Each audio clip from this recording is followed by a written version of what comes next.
Welcome to the monthly outlook presented by Centrum. I'm Manish Jain, the head of fund management. And today we are going to talk about equity markets and what really has played out in the last 1 month and what is it that you need to watch out for in the next 5 to 6 months. Well, the good news first, the markets have done really well. We've touched a new high, we've come back a little bit from there, but over the course of the last couple of weeks, the market really seems to have had a little bit of a tail in their wings, and we have kind of all become a little more optimistic.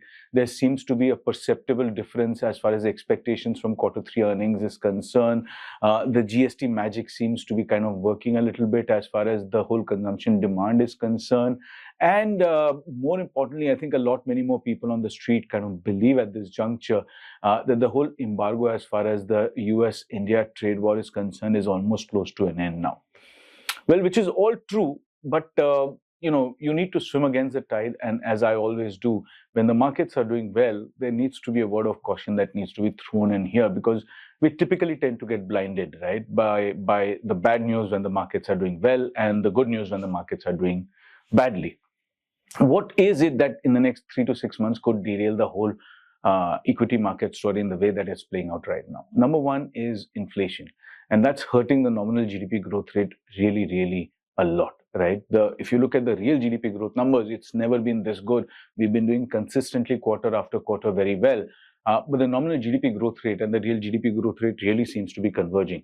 And there is a very urgent need to get inflation back up again to at least 3 to 4% levels. And that's the comfort zone which you need to maintain if you have to get the nominal GDP growth rate back to double digits. And that at this moment seems to be only possible by spurring on the consumption demand. And that's where the conundrum falls into place, which is the fact that household balance sheets continues to be over leveraged at this moment. In the last 5 years, the way the unsecured book has grown and the way personal loans have grown, the debt as a percentage of overall household budget has actually increased exponentially. And that is why all the measures, indirect measures that we saw through the year have kind of failed, which included tax rate cuts, which included, the rate cuts from RBI, everything. So pushing demand on a consistent basis is going to be number one challenge. Pushing inflation up is going to be the second challenge that they have. And the third and the bigger issue that is going to happen is going to be the rupee dollar rate continuing to slide. I wouldn't be surprised if it breaches 90 and goes past that in the near term.